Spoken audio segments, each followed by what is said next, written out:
I thank our hosts, the Egyptian government and COP27 President Sameh Shoukry, for their hospitality. I also want to recognize Simon Steele and the United Nations climate change team for all their efforts. And I pay tribute to the delegates and members of civil society who came to Sharm el-Sheikh to push leaders for real climate action. That is what we need. COP27 took place not far from Mount Sinai, a site that is central to many faiths and to the story of Moses or Musa. It's fitting. Climate chaos is a crisis of biblical proportions. The signs are everywhere. Instead of a burning bush, we have a burning planet. From the beginning, this conference has been driven by two overriding themes: justice and ambition. Justice for those on the front lines who did so little to cause the crisis, including the victims of the recent floods in Pakistan that inundated 1/3 of the country.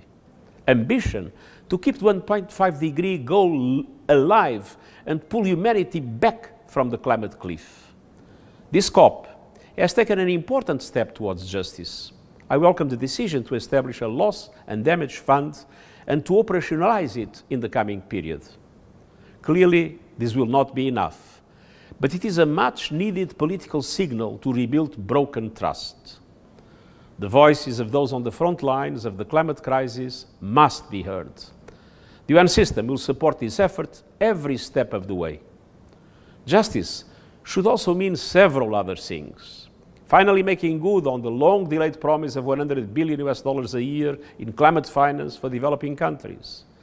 Clarity and a credible roadmap to double adaptation finance. Changing the business models of multilateral development banks and international financial institutions.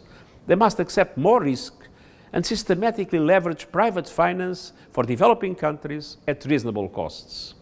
But let's be clear, our planet is still in the emergency room. We need to drastically reduce emissions now, and this is an issue this COP did not address. A fund for loss and damage is essential, but it's not an answer if the climate crisis washes a small island state off the map or turns an entire African country to desert. The world still needs a giant leap on climate ambition. The red line we must not cross is the line that takes our planet over the 1.5-degree temperature limit. To have any hope of keeping to 1.5, we need to massively invest in renewables and end our addiction to fossil fuels. We must avoid an energy scramble in which developing countries finish last, as they did in the race for COVID-19 vaccines. Doubling down on fossil fuels is double trouble. The just energy transition partnerships are important pathways to accelerate the phasing out of coal and scaling up renewables. But we need much more. That is why I am pushing so hard for a climate solidarity pact. A pact in which all countries make an extra effort to reduce emissions this decade in line with 1.5-degree goal. A pact to mobilize, together with the international financial institutions and the private sector, financial and technical support for large emerging economies to accelerate their renewable energy transition. This is essential to keep the 1.5-degree limit within reach and for everyone to play their part. COP27 concludes with much homework and little time. We are already halfway between the Paris Climate Agreement and the 2030 deadline. We need all hands on deck to drive justice and ambition.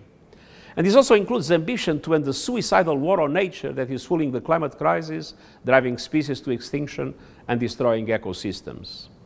Next month's UN Biodiversity Conference is the moment to adopt an ambitious global biodiversity framework for the next decade, drawing from the power of nature-based solutions and the critical role of indigenous communities.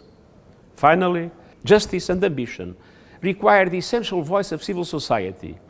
The most vital energy source in the world is people power. That is why it's so important to understand the human rights dimension of climate action. Climate advocates, led by the moral voice of young people, have kept the agenda moving through the darkest days. They must be protected. To all of them, I say we share your frustration, but we need you now more than ever. Unlike the stories from the Sinai Peninsula, we cannot wait for a miracle from a mountain top. It will take each and every one of us fighting in the trenches each and every day. Together, let's not relent in the fight for climate justice and climate ambition. We can and must win this battle for our lives.